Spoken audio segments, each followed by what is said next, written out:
Okay, I had a question following a movement we did in class the other week. And the movement that we did, that I taught, was sitting down in this 90 shape. So we've got this leg an external rotation, this leg an internal rotation, and then wiggling and waggling the pelvis to kind of see if you could find sit bone on the ground with both legs.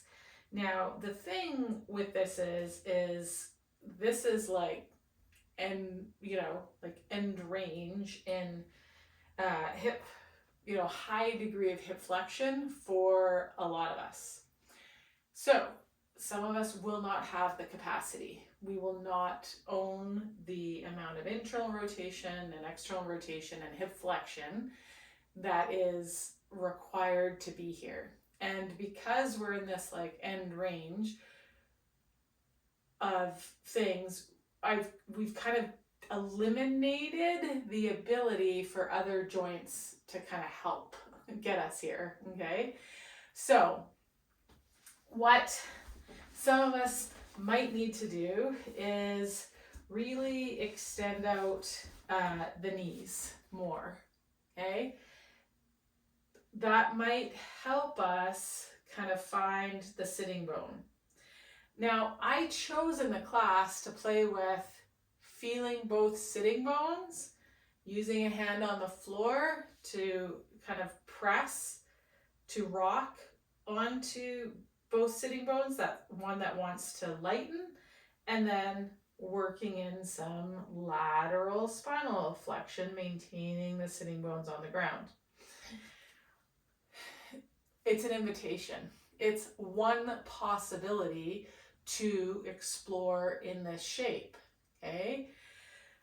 Now, a way that you might want to play with it then is finding your sit bones, just kind of wiggling and waggling the pelvis, your spine, so that you feel really clear on where your sitting bones are. Okay. And then playing with, okay, I'm going to side bend that way. So I'm going to use my opposite hand to kind of push me to be more heavily weighted on that side that I'm going to side bend away from. And then I'm going to come to the other side. Push, so I'm more heavily weighted on that sit bone that I'm side bending away from. Okay, so if that's what you want to explore, is this lateral flexion with the sit bones on the ground, then I would come to like this position. Could also be up in a chair. Again, I'm exploring hip flexion, so you'd probably want to prop your feet up, so while you're sitting in a chair or whatever you're up on, you are getting hip flexion. Okay, and then playing with that rocking to the sit bone that you're going to side bend away from and keeping it heavy as you do that lateral flexion. Okay, find that sitting bone, heavy.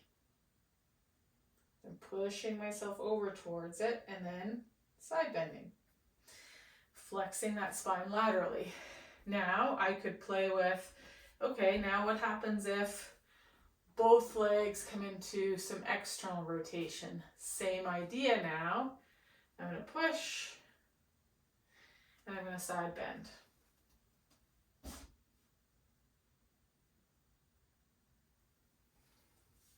Okay, maybe then I want to come into internal rotation with both legs. So I bias some more internal rotation here. And put a block. You might need more than one block. So now I'm biasing internal rotation of those hips, okay? And I'm gonna be here and play with again. I need a block for my hand on that side. Pushing myself over to that side. Then I'm gonna laterally flex away from.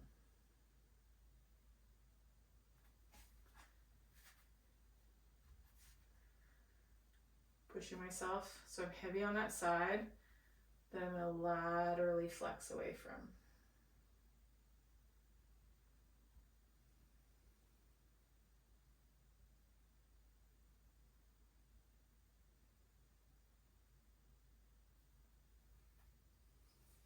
Okay, then maybe I want to explore keeping that leg in some internal rotation and finding some external rotation with that other leg. So I'm biasing more internal rotation, external rotation. Again, I'm going to find that weight onto that sit bone, and I'm going to side bend.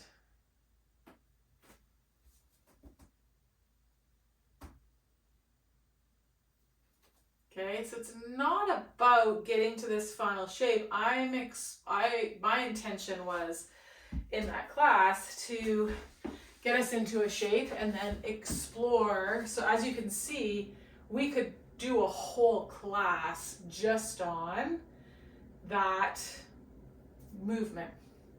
Okay? Those are a few ways you can explore it. What you might want to do then, if you're noticing, I've got, some differences between my sides in terms of the external rotation I've got available, or the internal rotation I've got available, or maybe I've got a big discrepancy between the amount of external rotation relative to the amount of internal rotation. Maybe notice when I rotate internally or externally, all of a sudden I can't find a level pelvis, because again, the ability to get that range of hip rotation, you've like taken it from another place in order to get there, which is fine. Our body is designed to do that. It's a good thing that our body does that. It's not a bad thing at all. It's a feature of our system, a brilliant one. It lets us keep doing what we're doing. But if you wanted to, if you wanted to explore that shape in particular, or those relationships of the legs doing two different things, and the levelness of the pelvis and hip flexion, then something that you could play with is taking a ball. We're going to first explore kind of external rotation and creating space at the back of this hip joint. Okay, so I'm going to take a ball, roll to my side, and just place it kind of low on the glutes, and so when I roll back, that ball is kind of, I can feel it hitting like my femur bone, maybe the outer sit bone, and we're just gonna kind of hang here for a second. I might slide that leg out a little bit, and then I'm gonna bring a hand onto the pelvis and the inside of that leg, and I just want to move where the hands move away from one another and then move towards one another. Okay, as I open the leg up, there's going to be inputting some pressure into that tissue, so go nice and slow. You might stay there for a couple of breaths.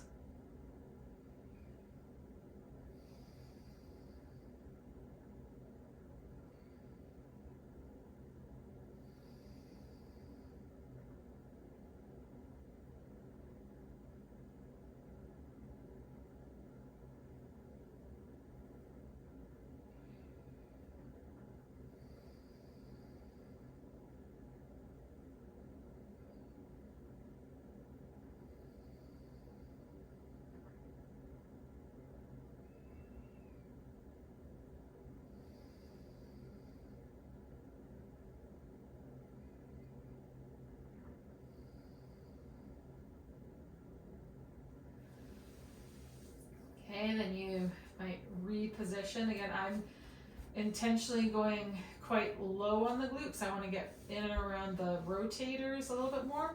You could also come higher up. You're going to hit more like glute med type of fibers.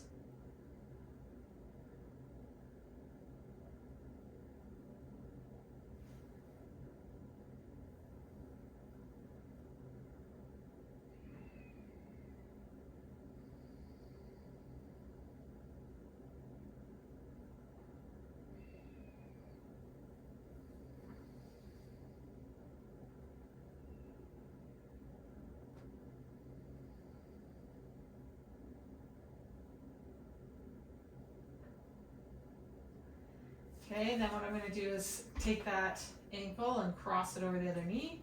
I'm going to lift up so that I've got more of me kind of on that ball, and I'm going to rotate over to that side and just kind of roll around a little bit.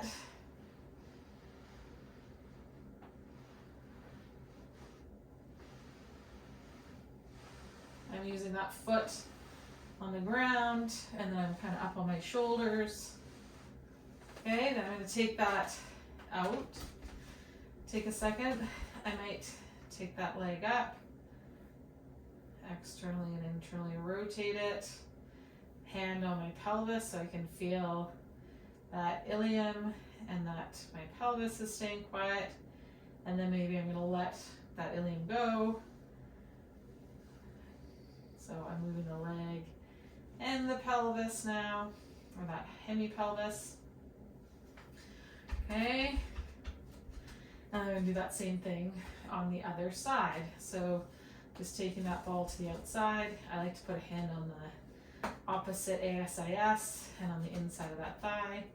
And then simply start to take the leg out and back up. So the hands move away from one another and then towards one another.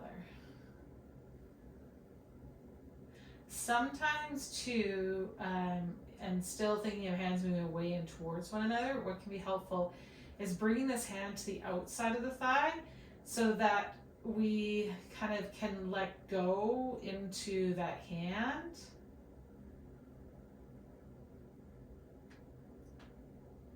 And then the hand can bring that leg back up.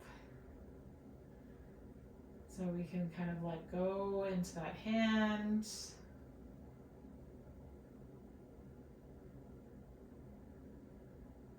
And then that hand can just assist just enough as we come back up. But play with your hand placement, because each of our bodies and systems will respond a little differently, and yours might be more favorable with the hand on the outside than on the top of the thigh or on the inside of the thigh. So don't be afraid to kind of explore some different placements. Then find one more spot for that ball, again, where that leg is going to come out. And then we're going to assist it to come back up.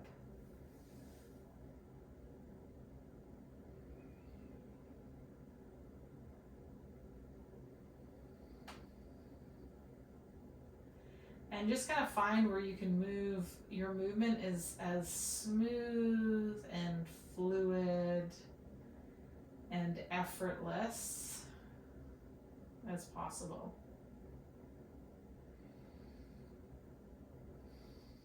So you're not gripping anywhere further up the chain,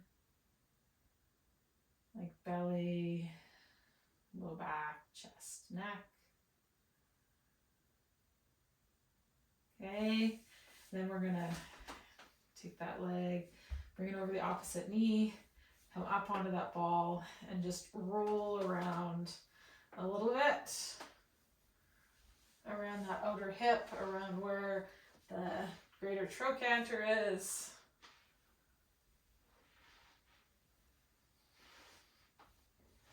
Okay, and then you let that go. Externally and internally rotate that leg where the hemipelvis stays still, and then where you externally and internally rotate, and that hemipelvis is also, you know, flaring open and then closing, so changing the pelvic inlet and the space of the pelvic outlet.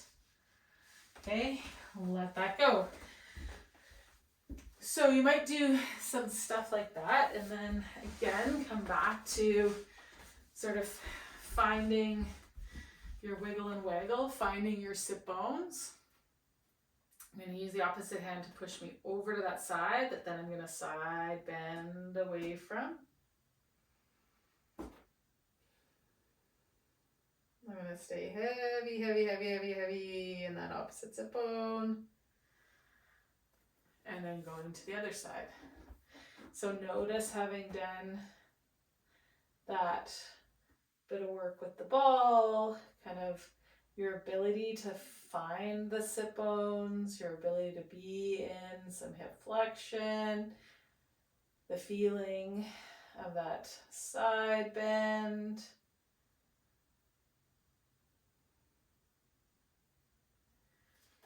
Maybe you notice when you come into the side bend that you kind of lead with the head. Maybe I want to take the hands and just support that head. And I want to think about side bending, being heavy in that sit bone, getting long through that waist, long through that side of the rib cage.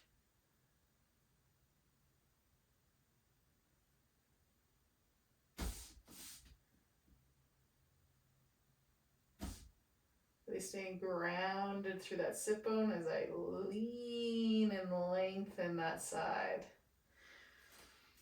Okay.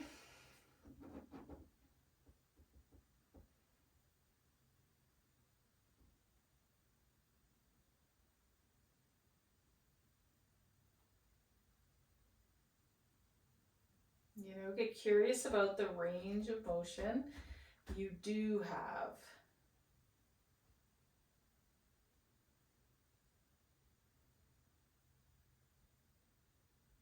Slow down the breath and take a few breaths, inhaling into spaces where it feels tight.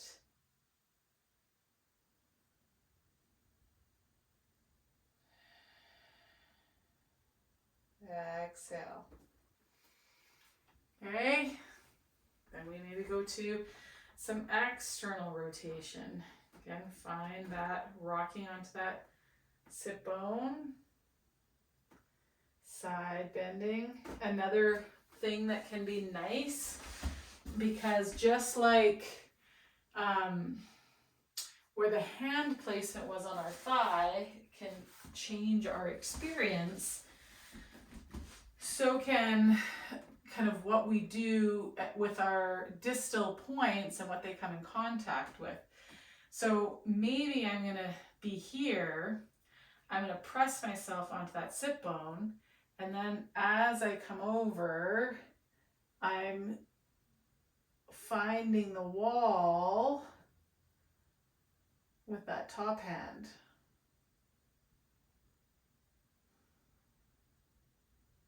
So I can kind of reach, push, pull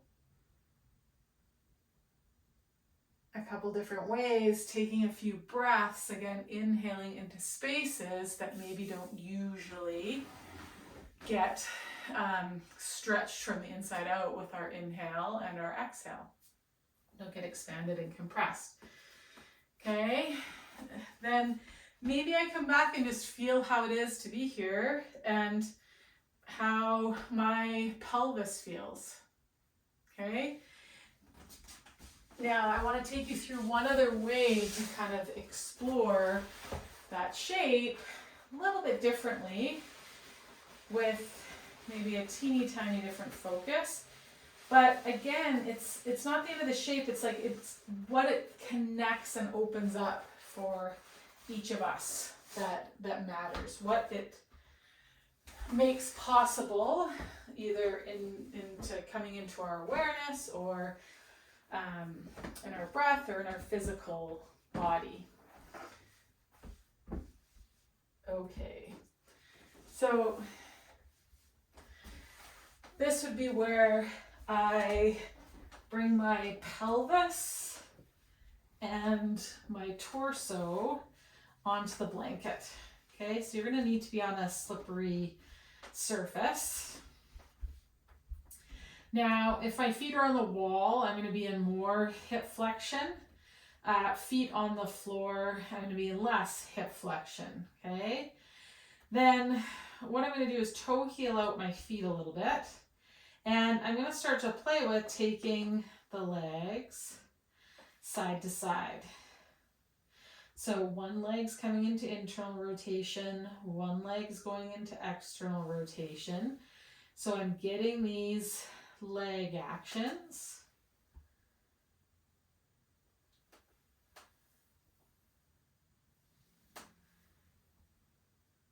Okay, that side I externally rotate towards is the side that I'm going to be side bending towards, okay? So I'm going to think about really reaching this inner thigh and knee towards the floor, if you will, as I bring this elbow into the hip. So I create this bit of a side bend. Then I'm going to keep this leg orientation. I'm going to keep this pressing down.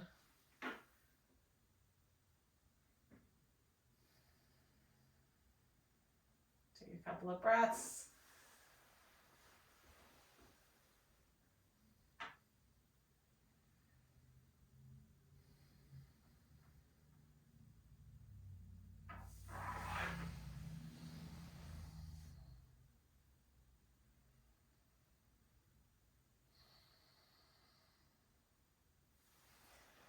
Okay, then I might come to center here. Just take the legs out for a second.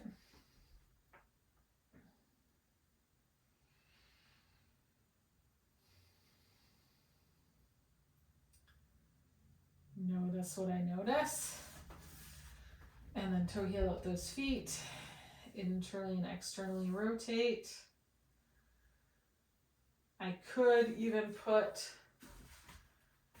a block or something underneath that knee, finding the height that it needs to really find that kind of press down into internal rotation. Need my yoga block or yoga mat, so it's a little sticky. Okay, and then from here, I'm gonna start to side bend. Maybe it's the externally rotating leg that I want to put the prop under and create that bit of an isometric.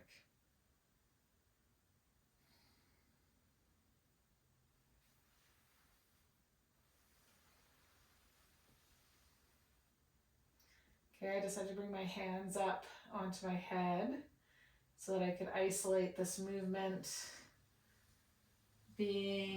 coming from above the waist or at the waistband of my pants, this side bend, rather than my head kind of initiating it. Because my head was kind of the go-to of what wanted to happen.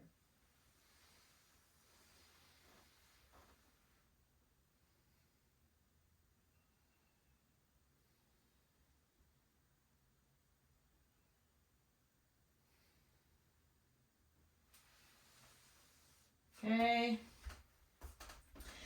Now I take those legs out long. Notice what I notice here. And then I want us to go up into standing, and we're going to explore kind of these relationships in a standing shape as well. And the reason is I mean, down on the floor, great fun, all that stuff. But it's way more range of motion than most of us need, right? Like you're not going to need that much if you're just like wanting full depth squats, or I mean, you really only need it if you're going to do some, martial arts or something. You want to have that ability, okay? Now, that said, the more capacity we have, then the more capacity we have, so that if we fall or we find ourselves in these positions, that we've got a better chance, more robustness than if we didn't, okay? So here's how we're going to explore it in standing. Because someplace that we all do need the capacity in is in our gait cycle, okay? So here's what we're going to play with. see if I can remember how I was playing with it. So I'm gonna take my arms up and shift both hands to one side, up, shift both hands to one side. So what this is doing is I'm shifting side to side and into that leg in more of a hinge pattern. I'm going to show you from behind and you'll see what I mean. So as I come over here, you'll notice that I'm on this hip. This back of the hip is kind of opening up. My pelvis is rotating a little bit. The way you can tell is this leg, this knee is farther forward than this knee. So I've done a hip shift.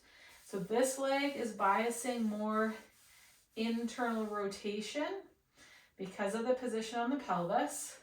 And this leg is biasing more external rotation, again, because of the movement that happened of the pelvis. Then I'm going to take my hands and swing through to the other side. Okay, so again, I'm looking for this hip shift. If I didn't have the internal and external rotation required at my hip, what you might see is something that looks more like this. When I go side to side, you're going to see more of a squat pattern. My knees would stay relatively the same, in line with one another. And so I'm going to get over on that leg, over on that leg, over on that leg, over on that leg. Okay. That's a mini version of kind of what was happening with that internal and external rotation down on the floor. So now here's how I might want to play with it. Is I'm here, okay? I'm gonna come over to this side. I'm weighted on this leg, okay? So then I might want to play with rotating that spine, staying in that hip, rotating that spine. Or I might want to play with, again, this lateral flexion.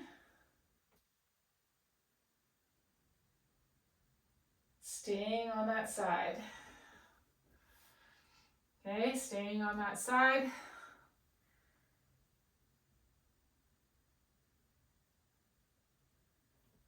Side bending. Coming up, coming through onto the other side. Twisting. Twisting. Finding some lateral flexion.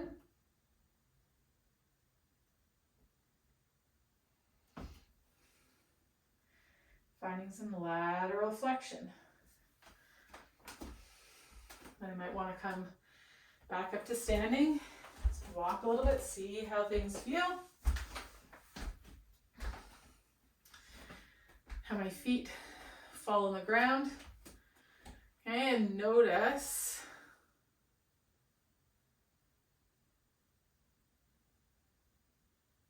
quality of my inhale, my exhale. How much of me I feel come through the soles of the feet.